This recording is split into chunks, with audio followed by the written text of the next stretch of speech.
Kita mulai mawon nggih. Bismillahirrahmanirrahim. Assalamualaikum warahmatullahi wabarakatuh. Waalaikumsalam warahmatullahi wabarakatuh. Bismillah bi quwwatillah wa bi nasrillah la haula wala quwwata illa billah. Asyhadu an la ilaha illallah wa asyhadu anna Muhammadan abduhu wa rasuluh. Allahumma shalli wa sallim ala sayyidina Muhammad wa ala alihi wa sahbihi ajma'in. Rabbi shrah li sadri wa yassir li amri wahlul 'uqdatam min lisani yafqahu qawli, amma ba'd.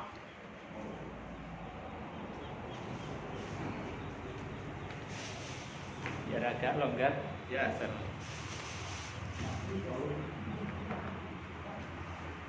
Bapak Ibu hadirin jamaah yang dimuliakan Allah Subhanahu wa taala, alhamdulillah wa syukrulillah ala ni'matillah, kita bisa bertemu kembali di majelis yang mulia, majelis ilmu, majelis zikir, majelis yang dimana kita membahas tentang ayat-ayatnya Allah Subhanahu wa taala. Mudah-mudahan hadirnya kita di tempat ini senantiasa dicatat oleh Allah sebagai amal ibadah, amal soleh yang tentu akan mendapatkan pahala dari Allah Subhanahu wa taala. Amin ya rabbal alamin. Bapak Ibu hadirin jemaah yang dimuliakan Allah Subhanahu wa taala, langsung saja kita mengawali untuk kajian pagi hari ini dengan bersama-sama membaca basmalah bersama. Bismillahirrahmanirrahim. Terima kasih, mudah-mudahan dengan bacaan basmalah kita akan semakin diberikan keberkahan dalam ilmu sehingga ilmunya bisa bermanfaat fid dunya hatal akhirat. Amin ya rabbal alamin. Kita lanjutkan kajian kita masih pada surat Al-Fatihah. Yang kemarin baru satu ayat, Bismillahirrahmanirrahim, sebagai pembuka dalam kajian kita. Dan surat Al-Fatihah kemarin sudah kita bahas mempunyai banyak nama. Nama yang tergantung dari segi mana penamaannya itu. Ketika Al-Quran sebagai pembuka, maka dinamakan sebagai Fatihatul Kitab. Ketika Fatihah itu dilihat dari bahwa kitab yang ditulis, maka Fatihah itu sebagai umul kitab, jadi induknya kitab. Jadi banyak nama-nama di dalam Al-Quran, khususnya Fatihah itu mempunyai banyak nama. Monggo Pak Ardi. Mereka mau.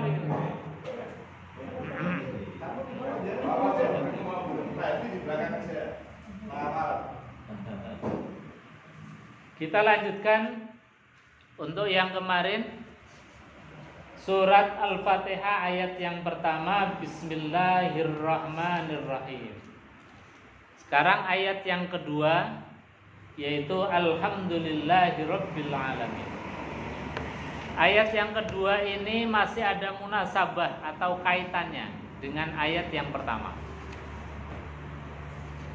Jadi kalau ayat yang pertama itu menjelaskan dan mensifati Allah Subhanahu wa taala bahwa Allah itu zat yang Ar-Rahman, Allah itu zat yang Ar-Rahim. Nah, yang kedua, ayat yang kedua ini masih ada munasabah, ada kaitannya. Ketika Allah disifati dengan Ar-Rahman dan disifati dengan Ar-Rahim, maka di ayat yang kedua ini kemudian kita bersyukur dengan kalimat Alhamdulillahirabbil alamin. Jadi masih ada sambungan. Dan juga di ayat yang kedua juga masih menjelaskan tentang sifatnya Allah. Dalam ayat yang kedua ini diawali dengan kalimat pujian kepada Allah. Jadi kalimatnya adalah Alhamdulillah. Di sini ada dua kalimat atau dua kata. Yang pertama adalah al, yang kedua adalah hamdun.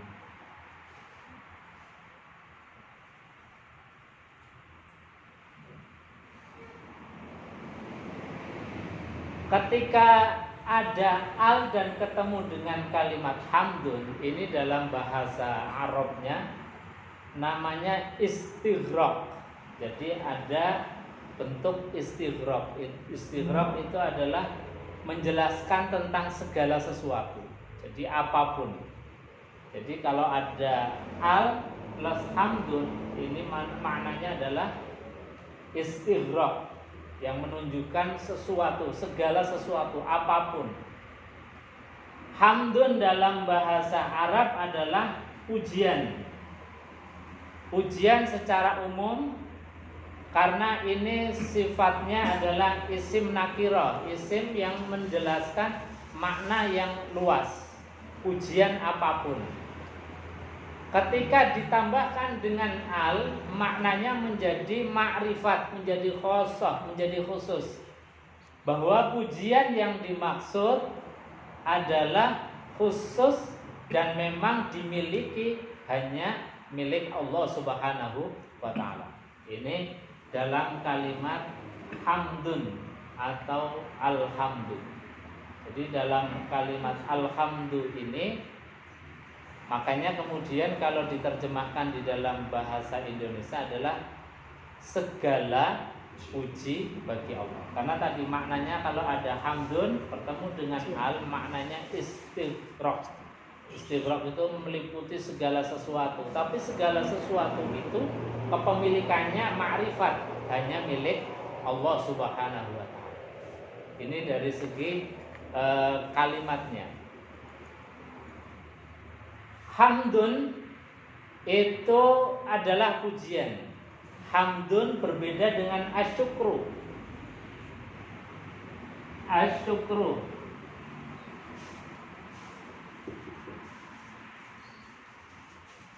biasanya antara hamdun pujian dengan syukur ini hampir-hampir mirip. Tapi sebetulnya ada bedanya. Dalam tafsir disebutkan perbedaan hamdun itu adalah pujian terhadap apapun, baik orang yang sesuatu yang dipuji itu memberikan sesuatu atau tidak memberikan sesuatu. Karena memang hamdun itu mempunyai 3 ciri. Ciri yang pertama adalah sesuatu itu adalah indah atau baik. Yang kedua, sesuatu itu adalah ketidakterpaksaan. Jadi pujian atau orang melakukan pujian itu kan karena sesuatu ada yang baik, ada kebaikannya, ada keindahannya. Yang kedua, sesuatu itu tidak terpaksa.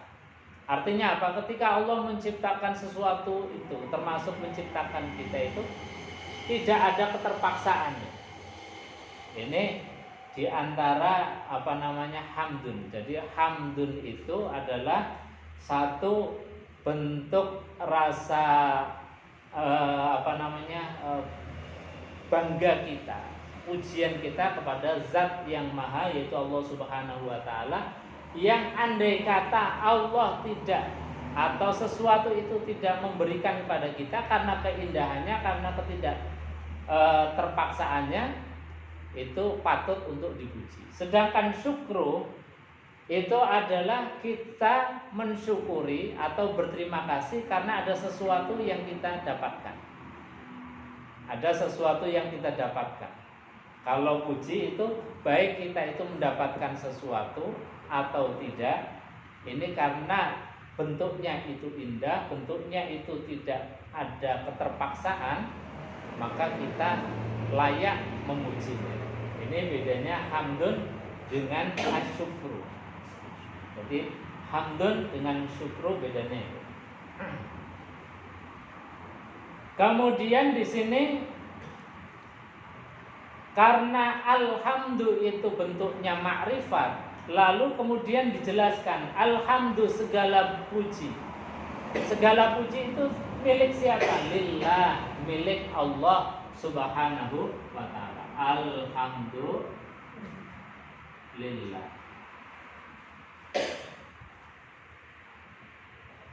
Jadi dalam kalimat alhamdulillah ini sangat unik. Uniknya apa?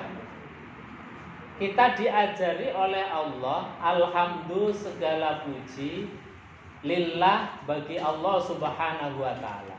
Artinya apa? Kita diajarkan oleh Allah Subhanahu wa taala ketika memuji itu hendaknya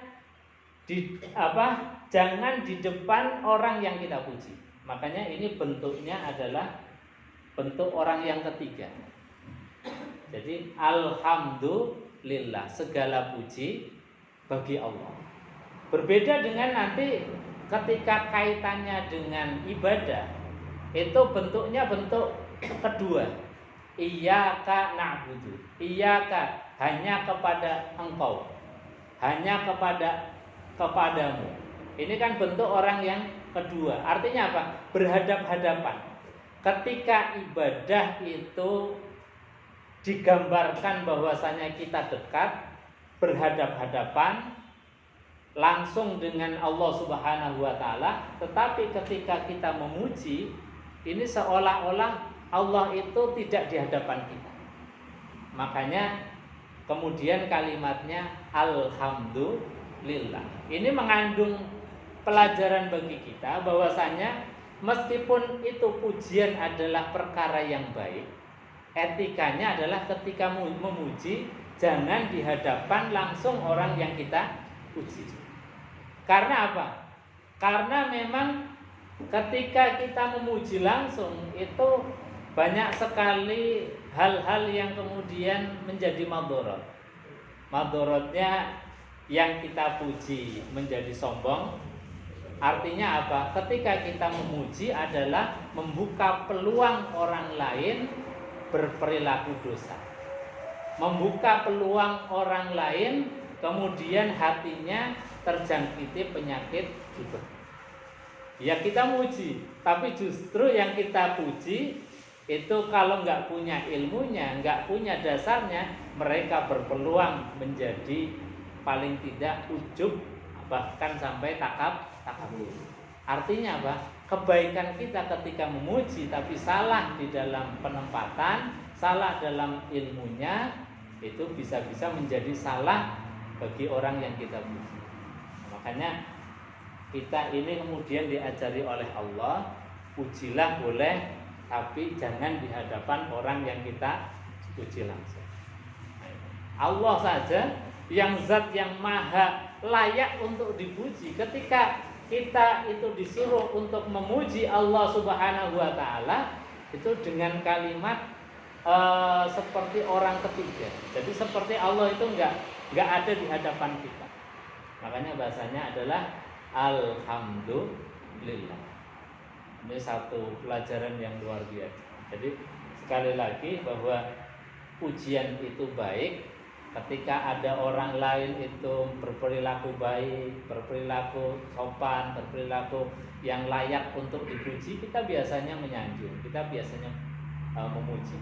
Tapi sekali lagi ini adalah punya potensi bahwa kebaikan kita memuji orang lain justru membuka dosa, membuka pintu peluang dosa bagi orang yang kita puji. Bapak Ibu hadirin jamaah yang dimuliakan Allah Subhanahu wa taala, dalam kalimat alhamdulillah ini kalimatnya bentuknya khobariyah.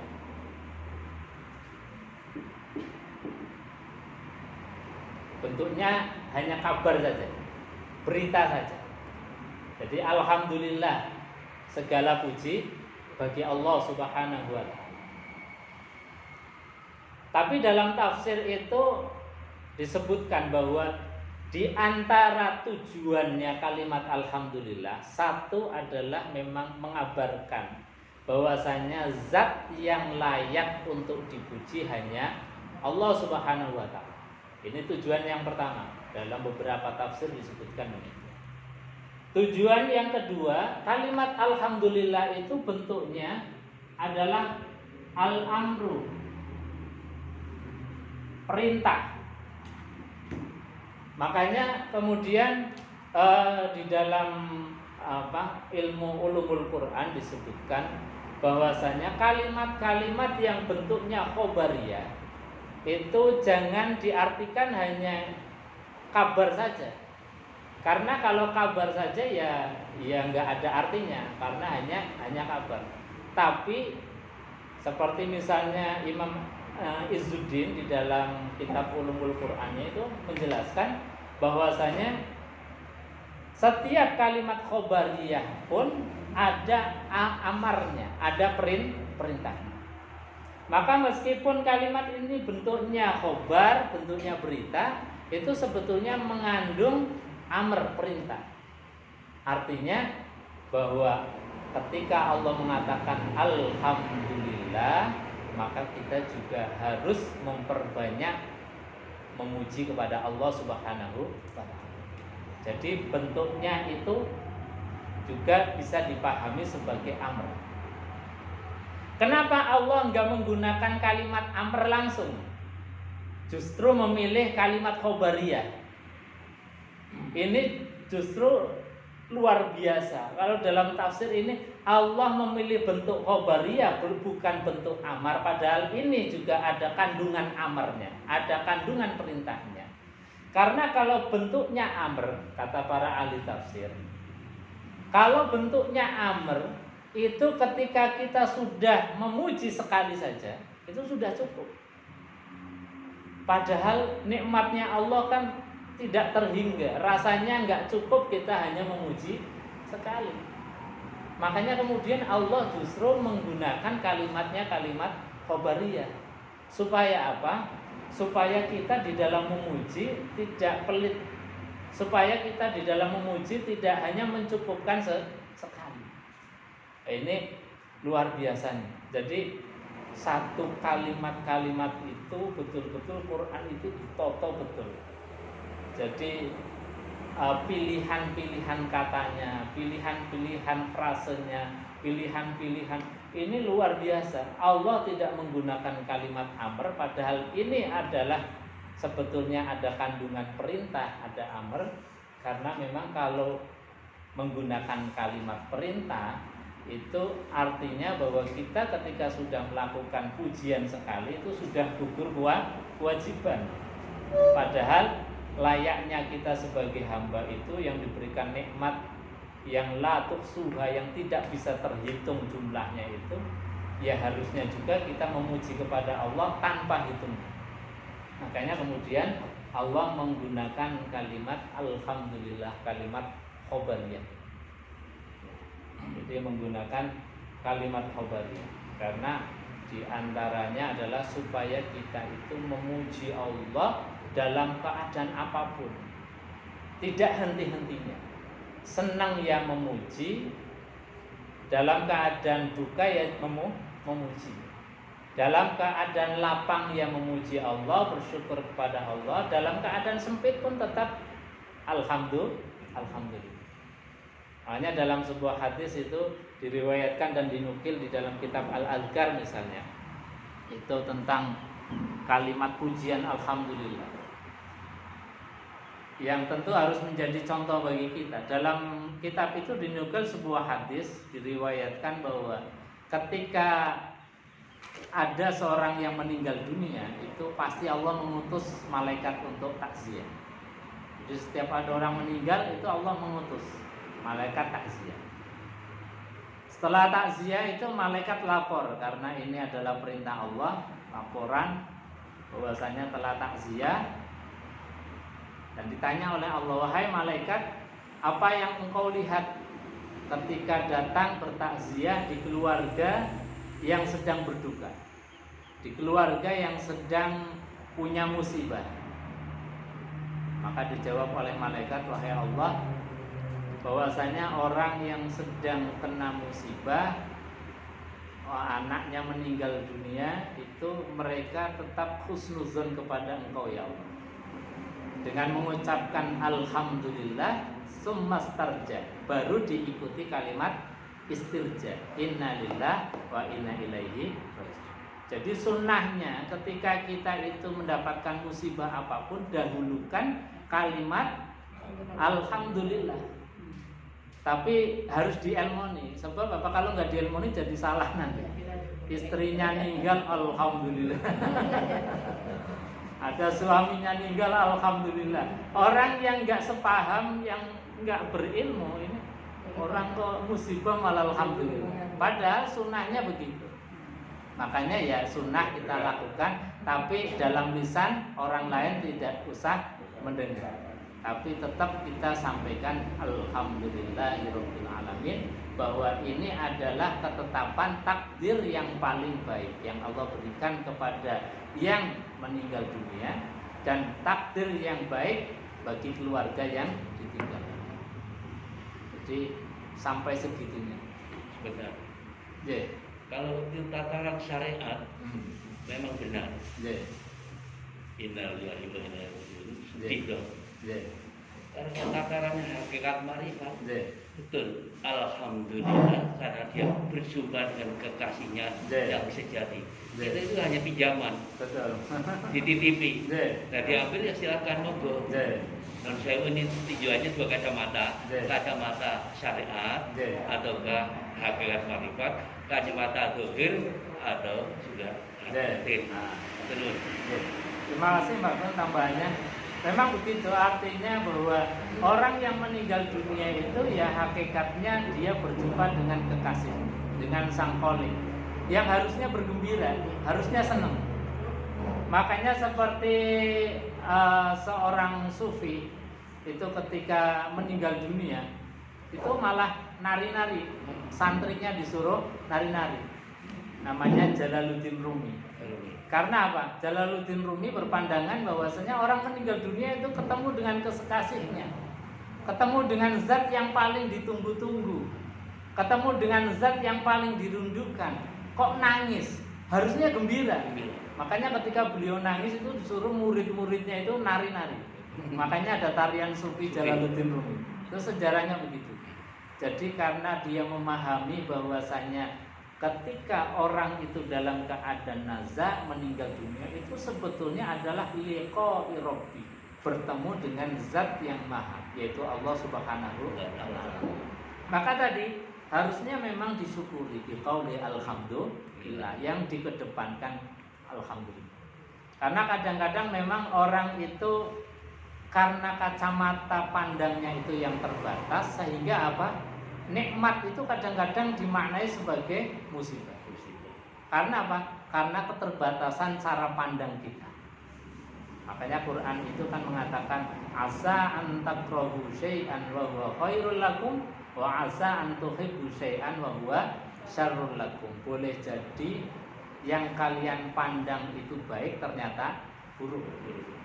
Dan sebaliknya boleh jadi yang kalian itu pandang buruk malah baik. Karena apa? Karena keterbatasan cara pandang kita. Makanya kalau cara pandang kita itu cara pandang yang sejajar lurus dengan Quran, itu sebetulnya kita cara pandangnya cara pandang Allah Subhanahu wa taala. Maka seperti tadi, ketika dalam keadaan musibah pun kok kita masih husnuzan, berbaik sangka kepada Allah bahwa ini yang terbaik. Apakah kita sakit? Ya Allah, ternyata ini yang terbaik sebagai pengingat. Ini kan sebetulnya kacamata pandang kita saja. Kalau kacamata pandang kita, ya Allah, sholat setiap hari kok masih sakit terus. Ya Allah, sholat setiap hari kok masih miskin terus. Itu kan cara pandang sempitnya kita. Tapi justru kalau kita perlebar cara pandangnya itu, di situ ada nikmat yang besar dari Allah Subhanahu wa taala. Makanya kemudian Allah sampaikan kita itu kadang tertipu dengan fata morgana yang kita itu karena tadi keterbatasan cara pandang, baik cara pandang hati maupun pikiran. Makanya Shalom. Kebanyakan takut mati. Padahal tadi yang dirindukan adalah Allah Subhanahu wa taala. Maka dalam keadaan seperti tadi tetap husnuzan, bersyukur, mengucapkan kalimat alhamdulillah. Baru diikuti kalimat kedua adalah innalillah wa inna ilaihi raji'un. Itu sunnahnya. Tapi tadi supaya nggak salah paham, alhamdulillahnya nggak usah dikeraskan. Nanti ada saudara meninggal kemudian alhamdulillah ini kok gitu. Jadi salah paham. Ketika Allah itu dilapori malaikat bahwasanya keluarga yang dalam keadaan duka, dalam keadaan sedih, kok masih alhamdulillah. Allah ini bangga banget. Allah ini senangnya luar biasa.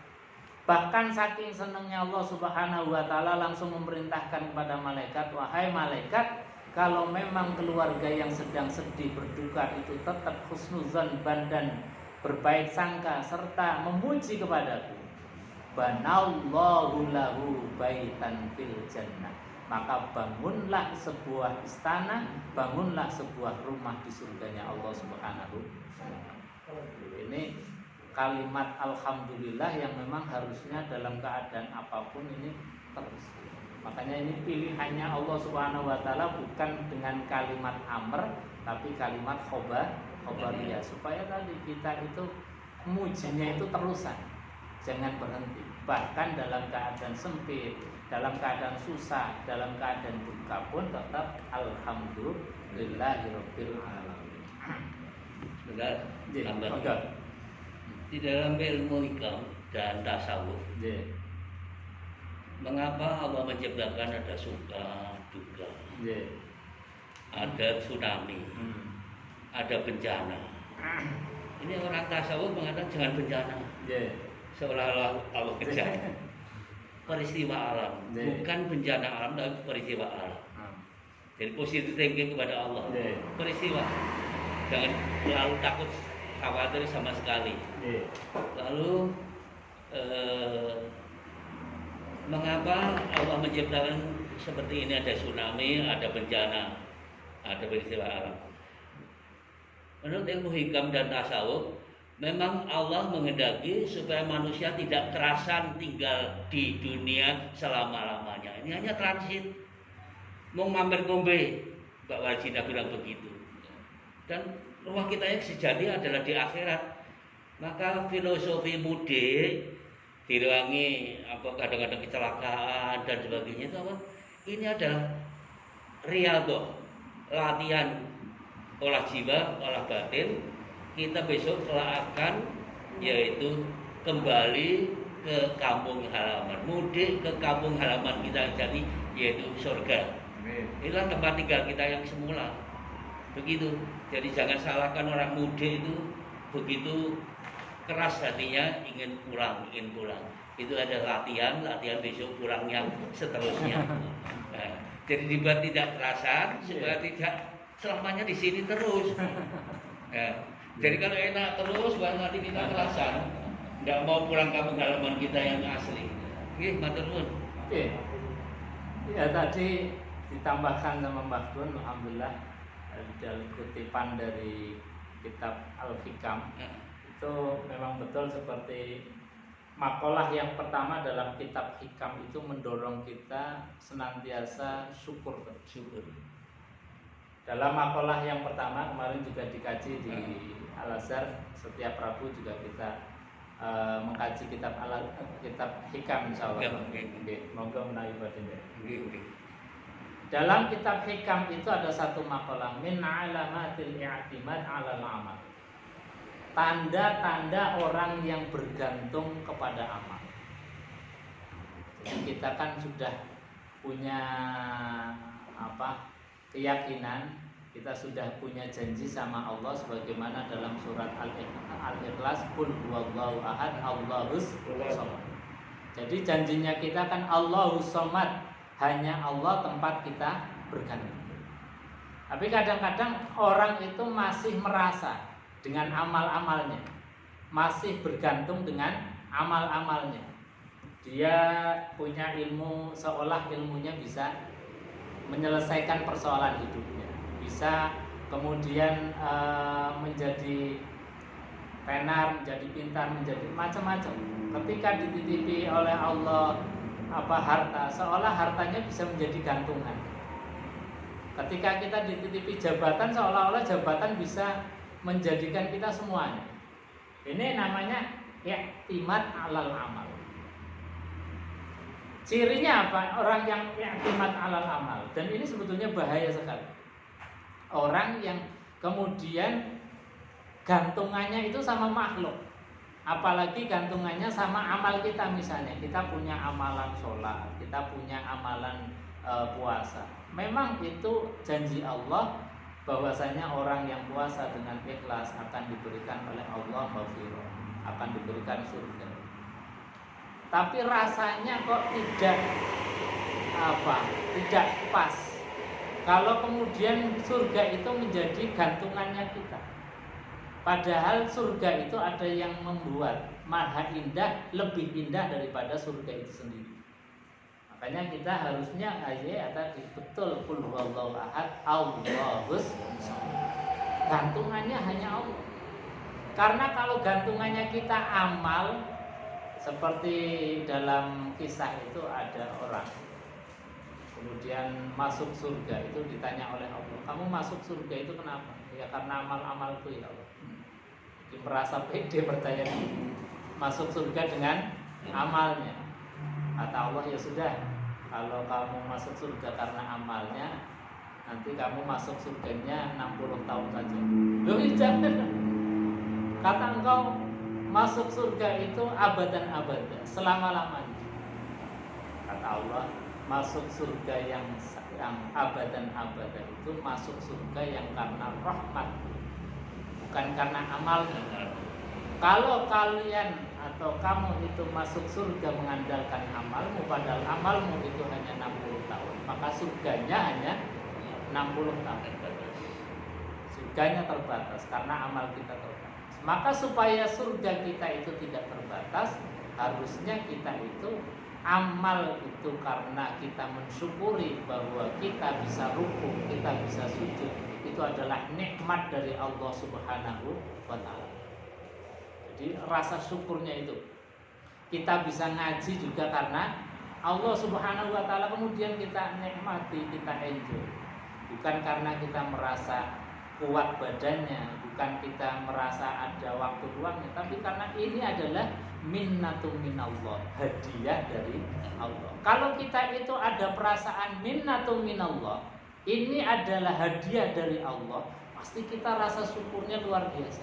Ya Allah, alhamdulillah pagi ini kau bisa datang, ini hadiah dari Allah. Ya Allah, alhamdulillah tadi pagi bisa rukuk, sujud, sholat subuh.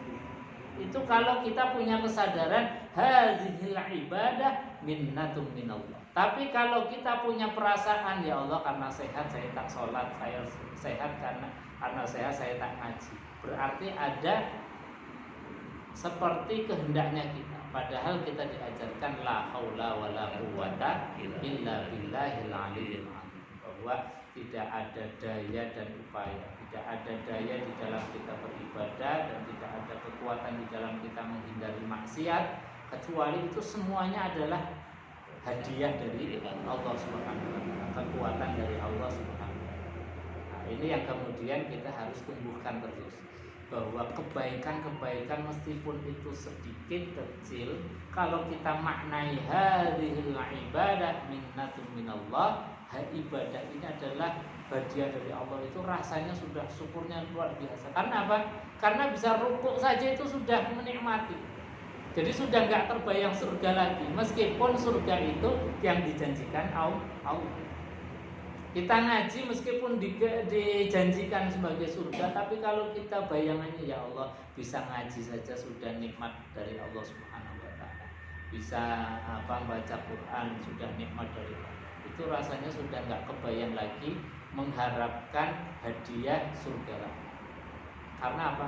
Karena kita seperti orang kemudian dikasih, kemudian saya mau nerima asalkan dikasih surga misalnya, atau dikasih hadiah lagi. Loh, sudah dikasih hadiah kok mau nerima asal dikasih hadiah lagi. Ini kemudian para ulama menjelaskan, ketika kita sudah sampai kepada tingkat pemahaman itu, rasanya ikhlas itu sangat mudah. Jadi bagaimana kita nggak ikhlas wong semuanya sudah dikasihkan Allah Subhanahu wa taala. Nah, ini makanya untuk mengukur kita itu ketergantungan dengan amal kita atau enggak, kita bergantung dengan amal kita atau enggak, ini Al-Imam Athaillah As-Sakandari di dalam kitab hikamnya, beliau memberikan diagnosa supaya kita bisa mendiagnosa diri sendiri. Kata beliau, min alamatil i'timadi 'alal amal. Tanda ciri dari orang yang i'timad 'alal amal, bergantung terhadap amalnya, adalah nuqsanur roja, berkurangnya pengharapan inda wujudiz zalal, ketika ditimpa musibah. Jadi kadang-kadang kita kan sering mendengar, ya Allah, sudah duha terus kok masih miskin. Seolah duha itu kemudian jadi harus kaya. Padahal kaya itu kan tidak harus harta. Dan itu memang janjinya Allah Subhanahu wa taala melalui lisan Rasulullah sallallahu alaihi wasallam. Tapi ketika kita kemudian sudah rutin duha, sudah rutin tahajud, sholatnya nggak pernah bolong, nggak pernah ketinggalan, kemudian mundat-tundat atau mungkin-mungkin, ini berarti kita i'timad 'alal amal. Ketika ditimpakan musibah, yang ada adalah su'uzon kepada Allah Subhanahu wa taala. Orang yang su'uzon kepada Allah ini susah untuk mengucapkan kalimat alhamdulillah. Jadi inilah gambarannya bahwasanya kenapa kita kadang-kadang susah mengucapkan alhamdulillah. Kadang sudah keduluan emosinya, keduluan su'uzonnya. Jadi rasanya berat untuk syukur. Kalau orang sudah melihat kebaikan-kebaikannya, maka rasanya mudah untuk mengucapkan alhamdulillah, meskipun dalam keadaan-keadaan yang menurut kita itu enggak enak, sakitkah atau dalam keadaan sempitkah, banyak masalah, itu kan perkara yang enggak enak. Kok disuruh alhamdulillah, itu kan ya berat. Kalau orang enggak punya dan enggak punya cara pandang ini, dan su'uzon sama Allah bahwa sakit ini adalah perkara yang memberatkan, bahwasanya ujian adalah perkara yang membebani kita, bahwasanya masalah sempitnya ekonomi, kurangnya ekonomi itu memberatkan hidup kita, itu namanya orang yang su'uzon sama Allah. Padahal semuanya itu sudah sangat Allah toto dengan baik. Bahwasanya kita sakit, ya alhamdulillah, bagi kita sebagai penggugur dosa. Bagi orang lain mungkin bisa jadi peluang usaha. Karena apa? Dokternya jadi laris. Apoteknya laris. Kemudian rumah sakitnya penuh. Ini putaran siklus dari kehidupannya begitu. Kita kadang kemudian nikmat, tapi di balik nikmat pasti ada orang yang mungkin terkena imbasnya nikmat. Misalnya kita punya warung, punya toko, tokonya laris, kan pasti ada imbasnya, kanan kiri kita menjadi mahjub, tertutup. Jadi ketika kita lagi dalam keadaan baik pun, orang masih yang ada yang tertutupi, termahjub. Ya begitulah roda kehidupan begitu. Makanya yang dibutuhkan adalah husnuzan kepada Allah, bahwasanya hidup ya sudah gantian begitu. Kadang nikmat, kadang diuji, kadang susah, kadang bahagia. Makanya yang dibutuhkan adalah husnuzan kepada Allah. Banyak-banyaklah mengucapkan kalimat alhamdulillah. Ini luar biasa. Maka orang yang tadi i'timad 'alal amal, nuqsanur roja inda wujudis salam, akan hilang pengharapannya, rasa optimismenya kepada Allah itu akan hilang. Kok sholat begini-begini terus, nggak ada perubahan-perubahan, ini kan sudah su'uzon sama Allah. Makanya su'uzon yang kayak gitu itu memang harus dihilangkan. Bapak Ibu jemaah yang dimuliakan Allah Subhanahu wa taala, itu kalimat alhamdulillah.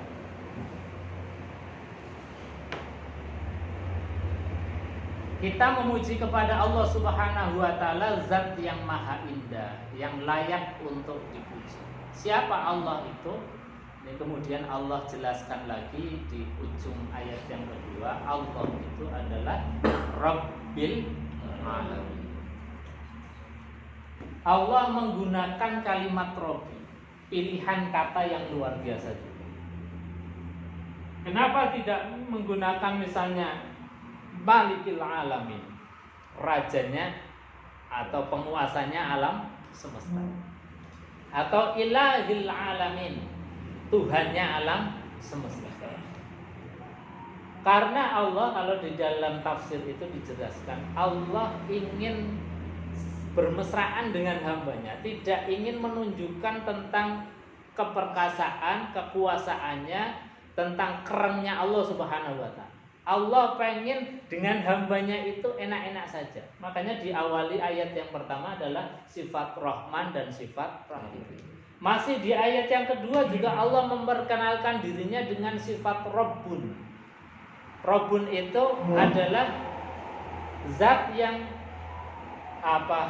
menjadi guru kita, pengajar. Guru itu kan yang ngayomi, yang ngajari, yang mendidik, menunjukkan jalan.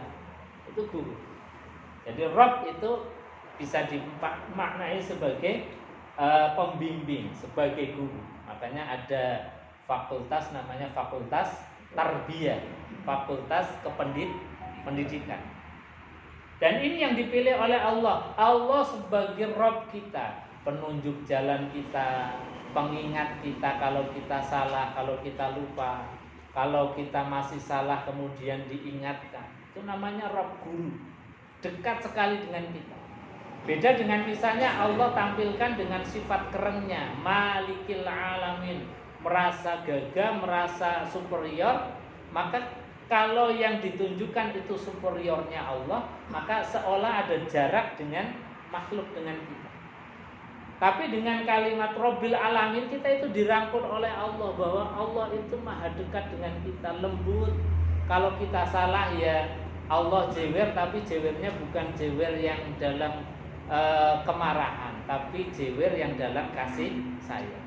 Kita dijewer dengan sakit, kita dijewer mungkin kepadu, sehingga kita ingat kepada Allah, mengucapkan innalillahi wa inna ilaihi raji'un.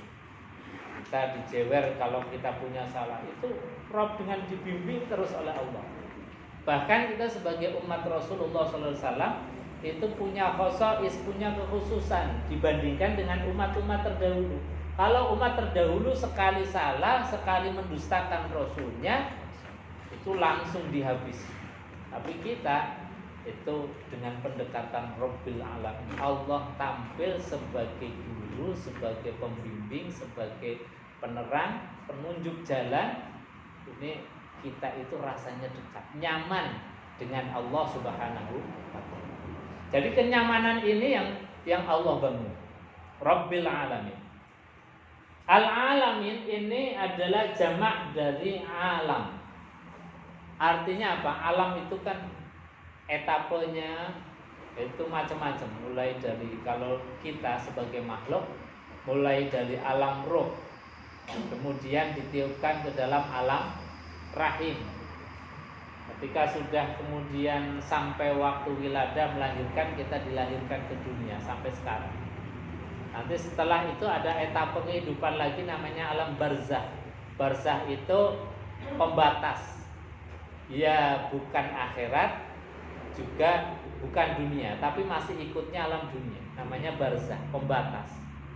Makanya ketika di alam barzah itu masih bisa dikirimi doa, masih bisa dikirimi pahala. Kita misalnya sedekah, pahalanya dikirimkan, disampaikan kepada orang yang meninggal dunia, itu masih sampai. Karena apa? Karena barzah itu belum akhirat.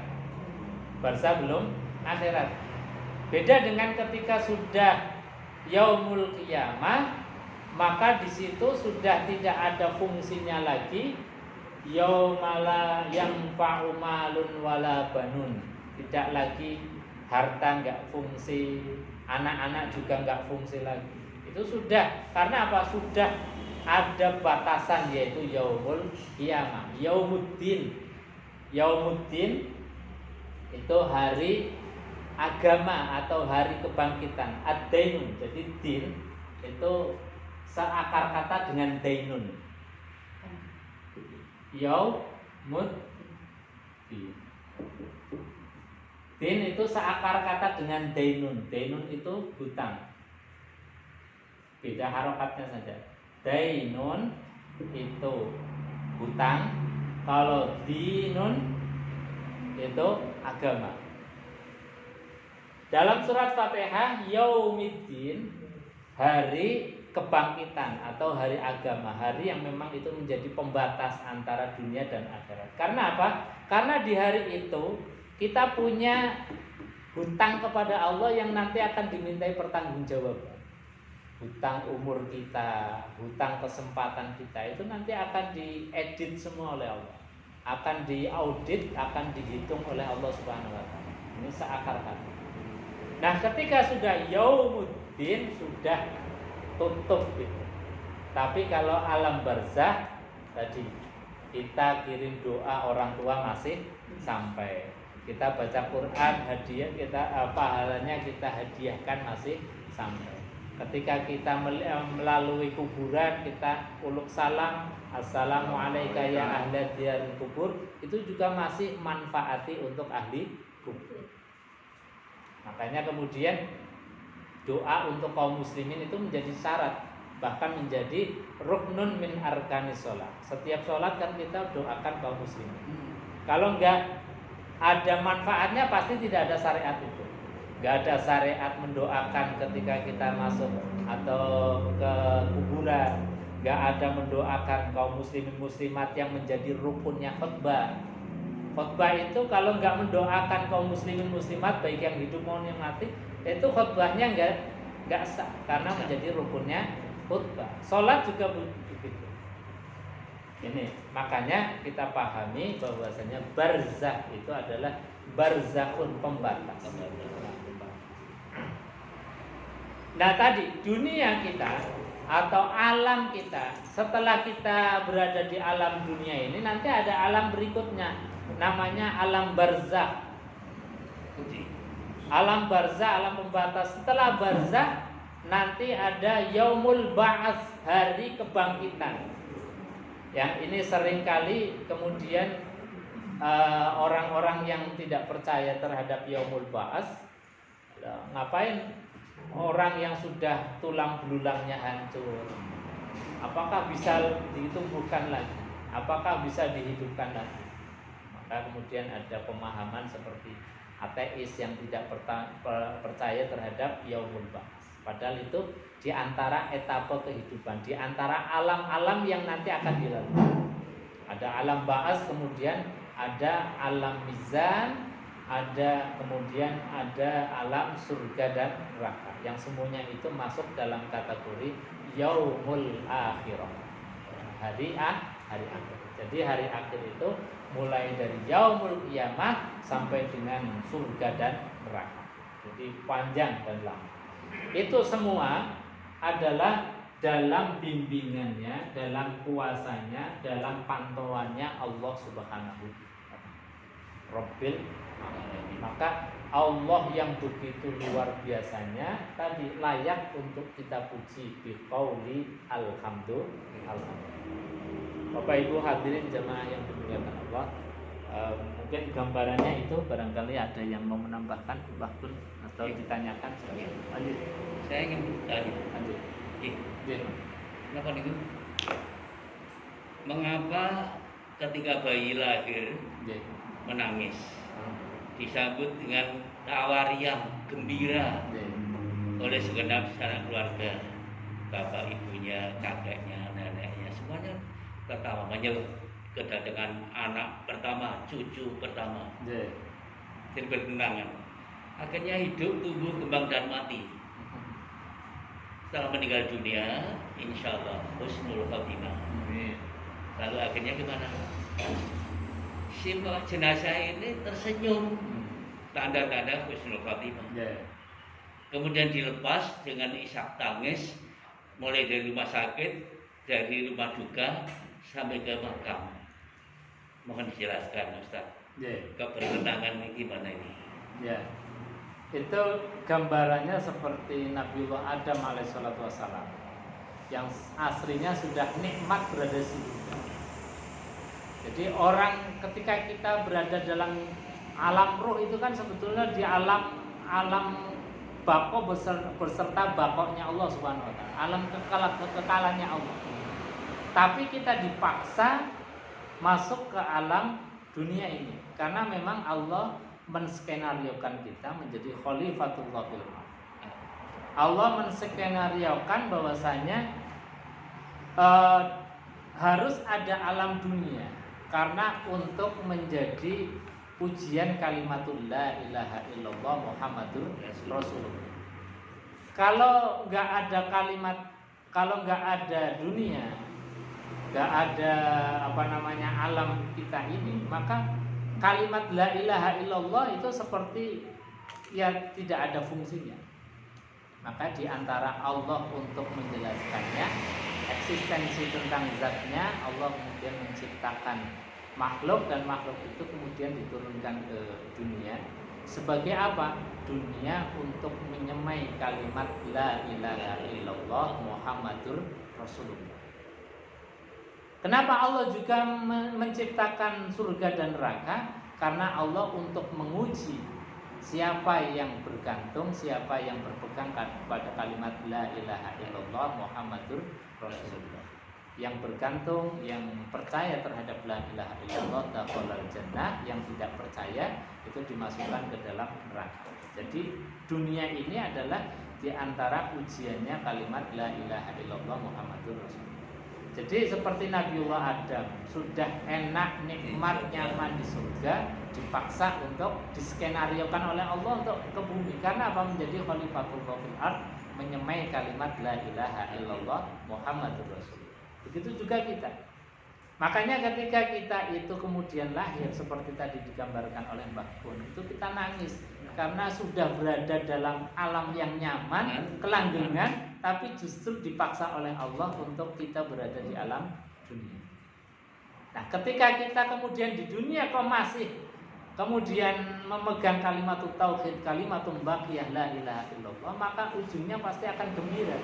Maka tadi disampaikan oleh Mbak Kun, orang yang gembira, senang, senyum ketika meninggalnya itu diantara ciri husnul khotimah. Karena apa? Dia ketika kembali itu kembali yang tidak membawa beban, tidak kembali dalam tidak dalam kekotoran, tapi dalam kesucian.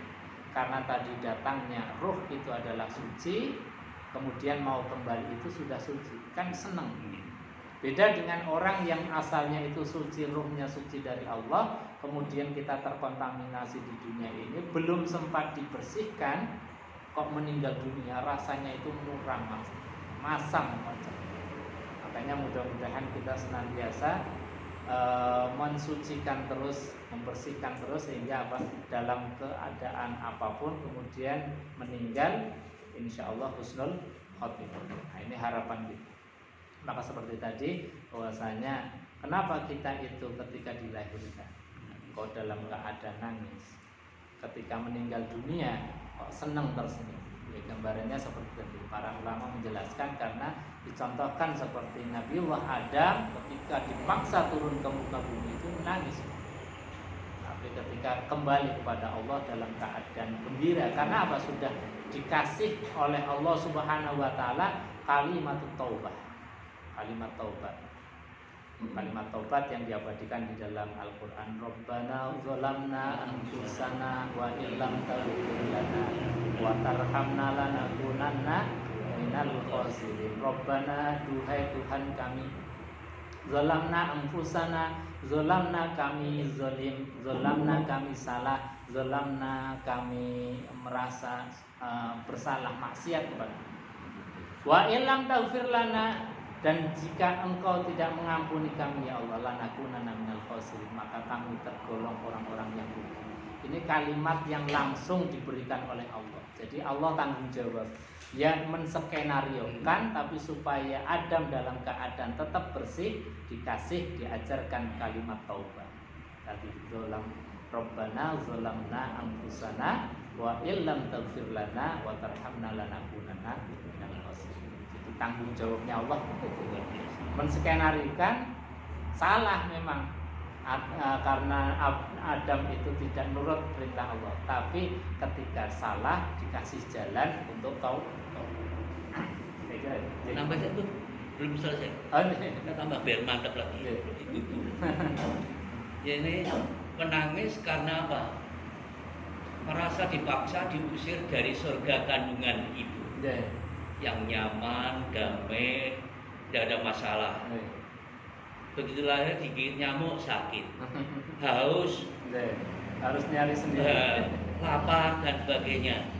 Nah ternyata berbeda, di sana kok damai, tidak ada masalah.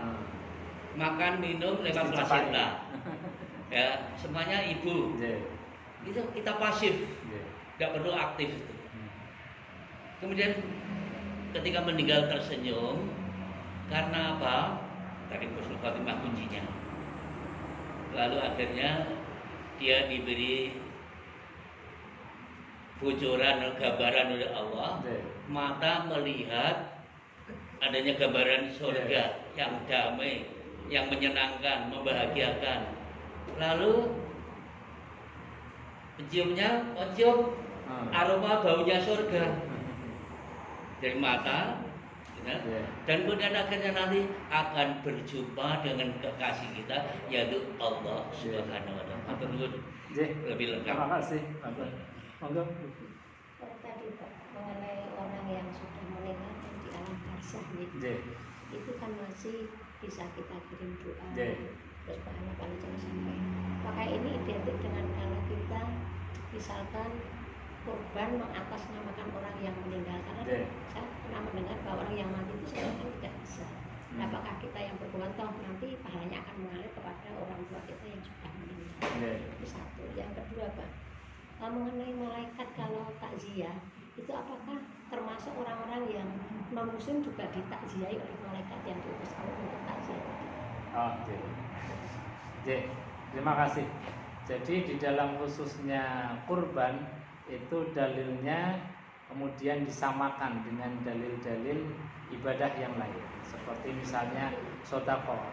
Itu Nabi ketika ditanya oleh sahabat, wahai Rasulullah, ibuku itu sudah meninggal dunia. Dalam riwayat yang lain, bapakku sudah meninggal dunia. Apakah saya boleh mensedekahkan atas nama orang tua? Maka dijawab oleh Rasulullah, ya boleh. Nah, dari situ kemudian dikiaskan untuk yang kurban, dan banyak hal-hal yang lain, seperti misalnya haji. Kalau haji memang dalilnya sorry. Kalau tadi yang kurban itu dalilnya adalah dikiaskan dari dalil-dalil yang sorry kemudian kepada dalil-dalil yang memang bisa disamakan, bisa dikiaskan. Sebab kalau semua item-item itu kemudian dicontohkan oleh Nabi, itu hadis bisa enggak terhingga. Tapi kita makanya butuh ada ulumul hadis, itu kemudian bisa mengambil istimbatul hukmi. Jadi dalil-dalil yang kira-kira sejalan, sepadan itu kemudian dijadikan sebagai sandaran dalil seperti tadi. Makanya kemudian para ulama ada yang membolehkan, boleh untuk mengkorbankan atas nama orang tua kita yang sudah meninggal dunia. Dan juga Nabi SAW sebetulnya mencontohkan langsung. Jadi Nabi dalam suatu kesempatan itu beliau bahkan sampai istri beliau itu yang namanya Aisyah itu cemburunya luar biasa, sampai mengatakan, wahai Nabi, Khadijah kan sudah meninggal dunia, kok lagi-lagi Khadijah, sedikit-sedikit Khadijah, yang disebut-sebut Khadijah.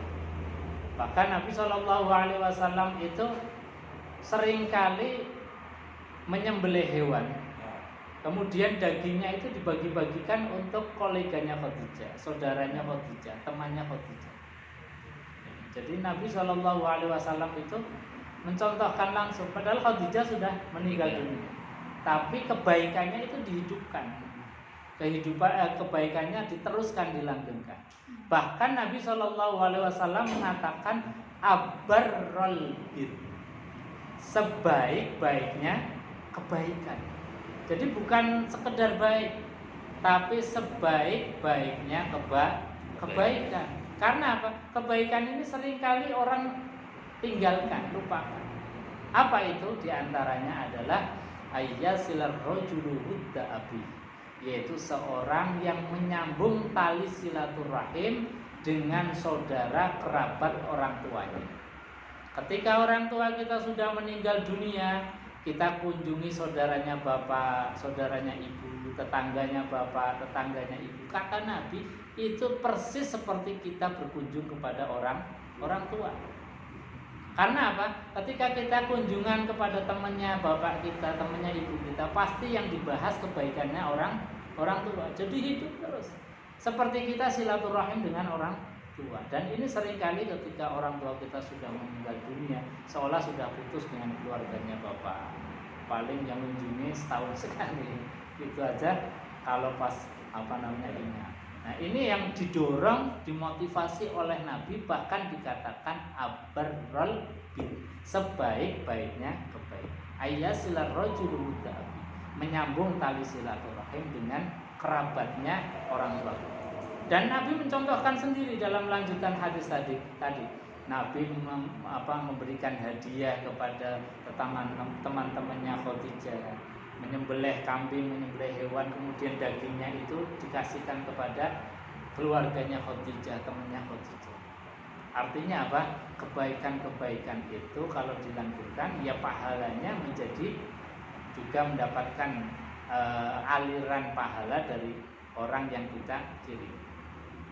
Jadi itu yang dicontohkan oleh Nabi. Maka nanti ini mau Idul Kurban, mungkin bagi yang kurban bisa kita atasnamakan orang tua, kita atasnamakan bapak, ibu kita, atau orang-orang yang kita cintai, yang mungkin dulu belum sempat karena mungkin ekonomi pas lagi susah dan lain sebagainya. Kemudian yang kedua tadi yang malaikat tadi. Malaikat. Jadi untuk yang malaikat itu tidak ada keterangan yang sharih, tapi dalam hadis itu setiap kali ada yang meninggal dunia, ini ya boleh diartikan bisa juga mungkin ditakziai, tapi dalam keterangan-keterangan tafsir hadis itu tidak dibahas gitu. Tapi memang hadisnya global. Jadi ya ini menjadi rahasianya Allah. Apakah itu didatangi malaikat atau tidak? Tapi dalam hadisnya itu hadis yang global. Tapi kalau melihat konten atau matnul hadisnya, melihat konten isi dari matnul hadisnya, itu kayaknya tidak. Kayaknya tidak. Kalau dilihat dari matnul hadisnya, karena apa? Allah menyampaikan itu adalah dalam rangka menguji tadi kalimat tadi, menguji kalimat tadi, kalimat husnuzon atau kalimat syukur, kalimat kufur atau kalimat syukur, yang ketika orang dihadapkan dengan musibah, ini kan artinya ujian. Kalau orang kafir tentu sudah tidak perlu diuji lagi, karena sudah jelas ujungnya. Tapi kalau orang yang beriman, yang ujungnya itu bisa saja menjadi mukmin atau bisa menjadi kufur karena tadi suuzon kepada Allah, maka kemudian didatangkan malaikat untuk menguji tadi. Maka kalau dilihat dari matnul hadisnya, kayaknya itu bisa dipahami yang ditakziai oleh malaikat hanya orang yang beriman. Saya kira itu. Saya mau menambah tadi alasan mengapa Rasulullah selalu memuji kebaikan istrinya yang pertama. Ada 3 alasan. Yang pertama, beliau mengatakan kepada Aisyah, dialah wanita pertama yang mengakui kerasulan saya, kenabian saya. Itu alasan pertama. Sangat baik.